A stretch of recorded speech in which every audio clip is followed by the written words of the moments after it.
Hello students and welcome back to BankExamsToday.com. My name is Ramandeep Singh and today we are going to do what are actively managed funds and what are the passively managed funds. Basic difference क्या है इनमें. So let me tell you the basic difference behind these two funds. Actively managed funds are like Kotak Standard Multi Cap or Reliance Small Cap. So and these funds are actively managed by their fund managers, right? While the passively managed funds, they just track an index. That's it. Let's go in depth. Actively managed funds are the funds where the fund manager has the flexibility to choose the investment portfolio. See students, there are hundreds of companies, there are hundreds of stocks listed in BSE, listed on the BSE and the NSE, and hundreds of bonds are there. So in the actively managed funds, the fund manager is going to decide in which particular stock he is going to invest the investor's money, right? The fund manager is going to decide in which particular stock or in which particular bond he is going to invest the investor's money. The fund manager is using his decision making power. Okay, but within the broad parameters of the investment objective of the scheme. Whatever is mentioned, whatever the investment objective was mentioned on the scheme documents, whatever the investment objectives are already stated to the investors, whatever jo bhi objective bata diya, if they already told you that this is a large cap fund, they need to invest 80% of the assets in the large cap companies. If they clearly told this is a multi-cap fund, 80%, I mean, they can invest in any, I mean, whether in large cap or small cap or mid cap.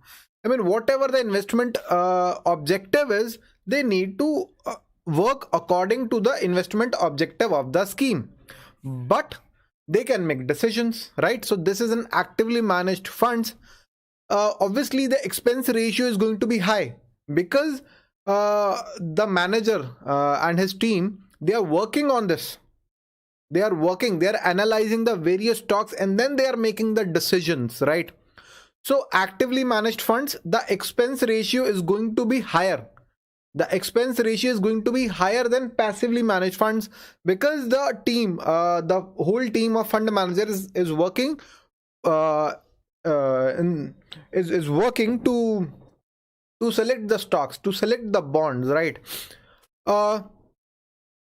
And why investors are investing in actively managed funds? Because they are expecting this manager, this fund is going to perform better than the market. So if somebody is investing in a multi-cap fund, somebody is investing in a large cap fund, why he is investing in a large cap fund? Why not in an index fund? Because that person assumes, that person expects that this particular fund is going to give better return than Sensex. That is why the investors are investing here, right? This is an actively managed fund. What is passively managed fund? A good example is index fund. Okay, a good example is index fund. There is, I think, UTI, I think Nifty fund is there. UTI Junior Nifty fund is there. So these funds are there. What they are doing, so let's say there are 50 stocks in Nifty. Not let's say, there are actually 50 stocks in Nifty. So what the UTI is doing, according to the weightage of Nifty, the UTI is trying to replicate this portfolio, right? The UTI is trying to replicate the Nifty, the UTI index fund, the UTI Nifty 50 fund is trying to replicate the Nifty. Whenever a stock is removed from Nifty, that particular stock is removed from the UTI Nifty 50 fund as well. Okay, so these index funds or these passively managed funds, they are tracking a particular index or a benchmark.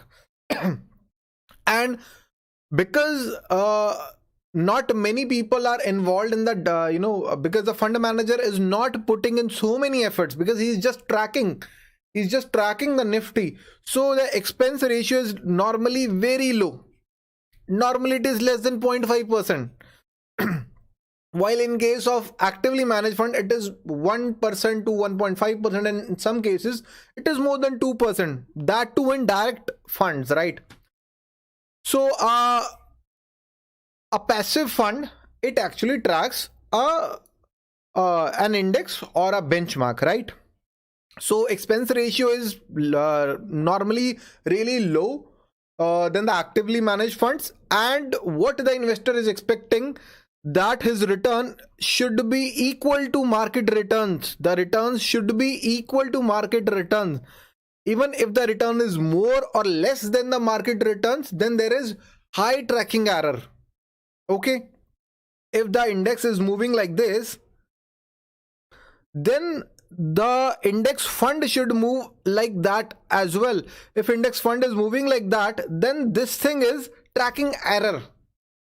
The deviation from the index fund, from the index, is tracking error. The more the tracking error is, the less, recommended that fund is, right? It should go along with the index.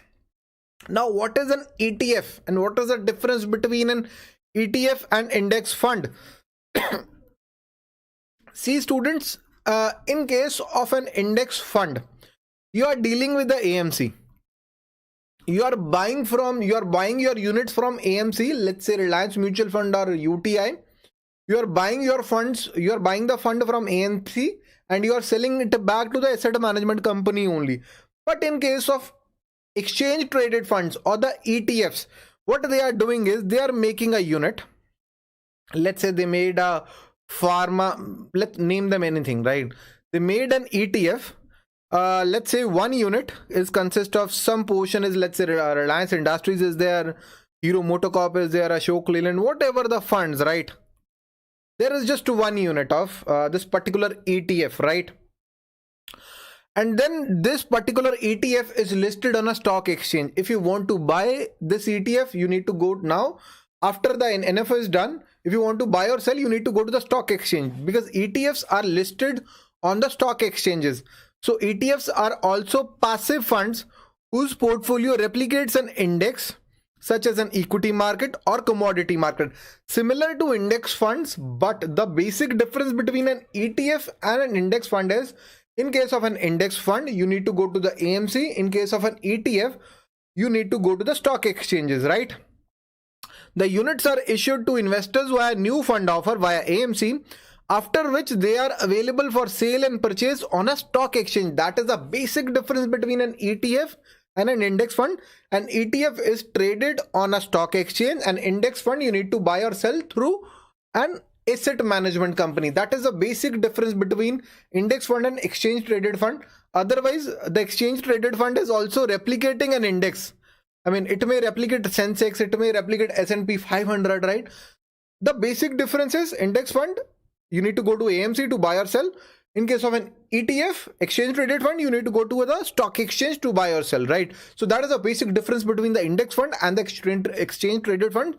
The expense ratio of ETFs are really low most of the time. And another difference between an index fund and exchange traded fund, because ETFs are traded on a stock exchanges, you can get their real-time prices, while the NAV of index fund is calculated once in a day. I think it is at 3 o'clock or whatever time it is. So in case of index fund, the NAV is calculated once in a day, while the pricing or the price of an ETF is calculated on a real-time basis, because it is registered, it is listed, actually listed is the right word, it is listed on a stock exchange. So that is the basic difference between an index fund and an ETF. ये basic difference हो गया.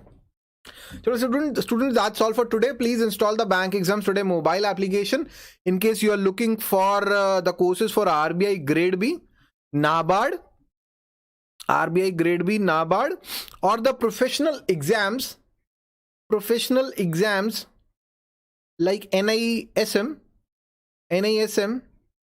5A, and we are going to release for IC 38 as well.